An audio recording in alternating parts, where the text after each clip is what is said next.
হচ্ছে AGT live 24/7। This is AGT Live 24/7. মানুষকে বিভ্রান্ত করতে এই ধরনের লেখা দেয়, আমি মনে করি এভাবে মানুষকে বিভ্রান্ত করা যাবে না। এবং আমরা বলতে চাই যে হ্যাঁ, সন্ত্রাসবাদীরা সারেন্ডার করেছে, ভালো খবর, এটাই হোক আমরা চাই। কিন্তু টিএনপি সারেন্ডার করেছিল, সব শেষ হয়ে যায় নাই, আবার হয়েছে। কাজেই আবার হবে কি হবে না সেটা নির্ভর করবে আমাদের ত্রিপুরা রাজ্যের সব অংশের মানুষের প্রচেষ্টার মধ্য দিয়ে, যাতে এই রাজ্যের জাতি উপজাতির একতা কোন রকম ভাবেই বিনষ্ট না করতে পারে। যারা এখনো জাতি বিদ্বেষ ছড়ায় ট্রাইবেল এলাকায় অথবা নন ট্রাইবেল এলাকায়, বিভেদকামী শক্তি, আজও যারা ত্রিপুরা রাজ্যকে ভাগ করার জন্য ত্রিপুরাল্যান্ড দাবি করে, গ্রেটার ত্রিপুরাল্যান্ড দাবি করে, তাদের বিরুদ্ধে মতাদর্শগত লড়াই না করে, তাদের বক্তব্য যে ভুল এটাকে মানুষের সামনে তুলে না করে, এই যে বিভেদের বীজ একে নির্মূল না করে স্থায়ী শান্তি আনা যায় না।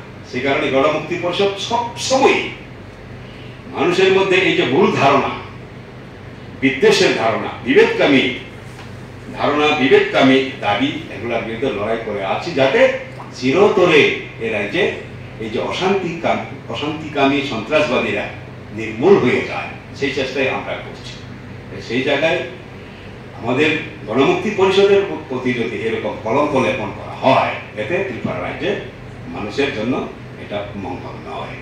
এতে গণমুক্তি পরিষদের মধ্যে এখনো যারা লড়াই করছে জাতি উপজাতির পক্ষে, বাহারি বাঙালি ভাই ভাই এই স্লোগান তুলে, তারা তাদের মনোবল ভাঙবে এই ধরনের লেখা লেখা। এগুলা এরকম লেখা উচিত না, সত্যকে তুলে ধরা উচিত, যাতে যারা আজও পাহাড়ি বাঙালির একতাকে রক্ষা করার জন্য, যারা আজও পাহাড়ি বাঙালির ঐক্যই হলো আমাদের গণতান্ত্রিক আন্দোলনের মেরুদণ্ড হিসাবে ধরে নিয়ে আন্দোলন করছে সমস্ত জীবনের ঝুঁকি নিয়ে, তাদেরকে যারা যাতে মনোবল ফিরে পায়, তারা যাতে উৎসাহ পায়, সেই ধরনের লেখা যাতে লেখা হয়, সে আবেদন আমরা সব যারা ইন্টেলেকচুয়াল লেখালেখি করেন তাদের কাছে আবেদন রাখবো আজকে এই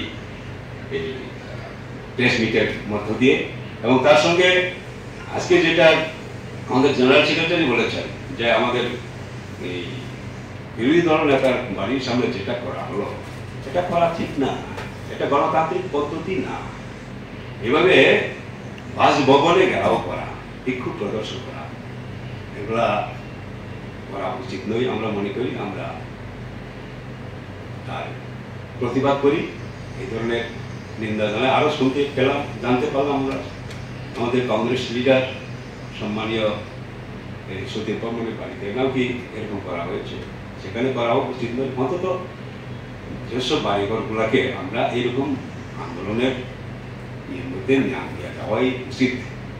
আদারওয়াইজ আমাদের যে গণতান্ত্রিক যে মূল্যবোধ সেগুলা থাকে না, গণতান্ত্রিক পরিবেশ নষ্ট হয়, শিষ্টাচার, পলিটিক্যাল শিষ্টাচার এগুলা ধ্বংস হয়, রেইন অফ টেরর, ললেসনেস যেটা বলা হয় সেটাই প্রতিষ্ঠিত হয়। কাজেই এই ধরনের ঘটনা যাতে না ঘটে তার জন্য সংশ্লিষ্ট সব মহলের কাছে আমরা আহ্বান রাখছি। এটাকে দেখে আমার মনে হয়েছে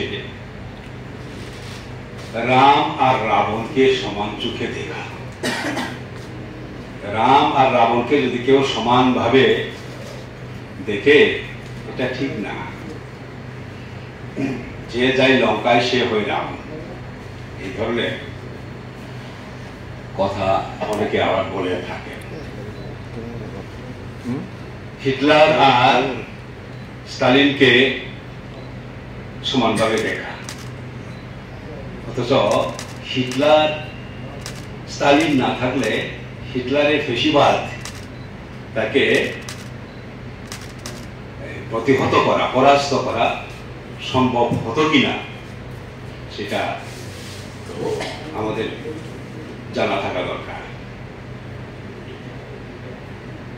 হিটলারের ফেসিবাদকে পরাস্ত করার ক্ষেত্রে সবচেয়ে বেশি ভূমিকা স্টালিনের। এখন দুইজনকেই যদি সমানভাবে কেউ দেখে, এটা কোনো রকম ভাবে যুক্তিসঙ্গত না, এটা মেনে নেওয়া যায় না। ত্রিপুরা রাজ্যে যত বিচ্ছিন্নতাবাদী, যত বিভেদকামী সাম্প্রদায়িক দল ট্রাইবেল এলাকায় গড়ে উঠেছিল, ট্রাইবেল বেশ, তাদের মধ্যে আপোষহীন লড়াই সংগ্রাম করার ইতিহাসই হলো গণমুক্তি পরিষদের ইতিহাস। আর দুর্ভাগ্য, সেখানে যারা সবচেয়ে বেশি লড়াই করেছে তাদেরকে যদি আজকে ওই এনএলএফটি টাইগার ফুডসের কিছু এই এক্সট্রিমিস্ট সারেন্ডার করেছে, তার সঙ্গে মিলিয়ে এরকম ভাবে কেউ উপস্থিত করে, তা কোনো রকম ভাবে মেনে নেওয়া যায় না। উনি লিখতে পারেন, আমরাও প্রতিবাদ করতে পারি, প্রতিবাদ করতে চাই। এই ধরনের লেখাকে আমরা নিন্দা জানাতে চাই। এটিটিএফ এনএলএফটি স্বাভাবিক জীবনে ফিরে আসার জন্য দিল্লিতে চুক্তিতে সই করেছে। আমরা সব সময় চাই বিভ্রান্ত সন্ত্রাসবাদীরা স্বাভাবিক জীবনে ফিরে আসুক। এই রাজ্যকে ভাগ করা যায় না। এই রাজ্য জাতি উপজাতি উভয় অংশের মানুষ এখানে শত শত বছর ধরে আমরা বসবাস করছি, এটাকে আলাদা করা যায় না। এটাই হলো গণমুক্তি পরিষদের শুরু থেকে বক্তব্য। এবং জনশিক্ষা আন্দোলনের গর্ভ থেকে গণমুক্তি পরিষদের জন্ম। যখন গোলাঘাটিতে এরকম ভাবে পুলিশি নির্যাতন হয়, গুলিবর্ষণ হয় নির্বিচারে, সেখান থেকে আত্মরক্ষার জন্য গণমুক্তি পরিষদের একটা শিক্ষার আন্দোলনটা পরবর্তী সময় রাজনৈতিক আন্দোলনে রূপান্তরিত হয়।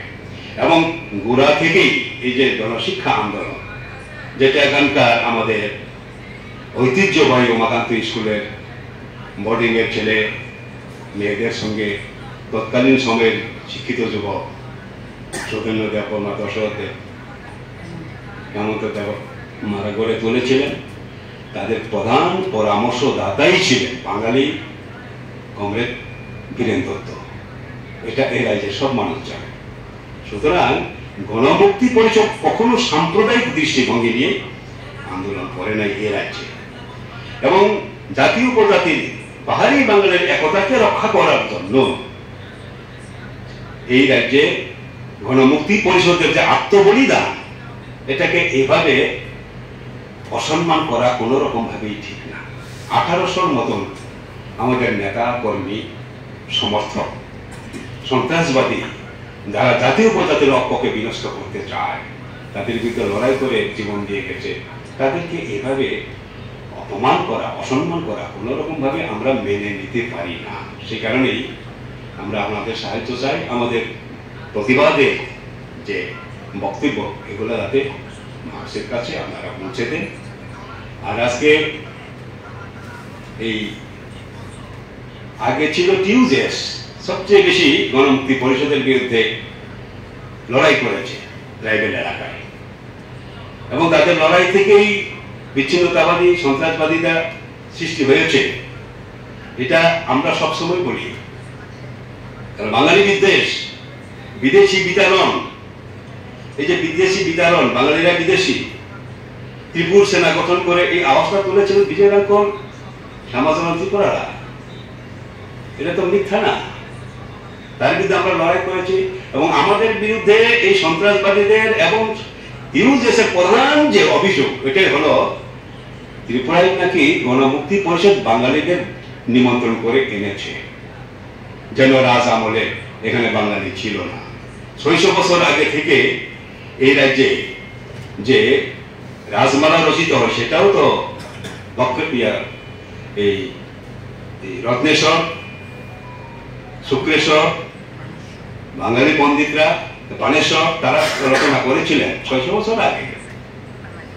তো এখন এখানে পাহাড়ি বাঙালির যে একত্র বসবাস, এটা গণমুক্তি পরিষদের জন্মের বহু বছর আগেই। তো কাজেই ট্রাইবেল গণমুক্তি পরিষদ বাঙালিদের এখানে জায়গা দিয়েছে, আমন্ত্রণ করে এনেছে, এই ধরনের অভিযোগ থেকেই গণমুক্তি পরিষদের নেতা কর্মীরা তাদের টার্গেট।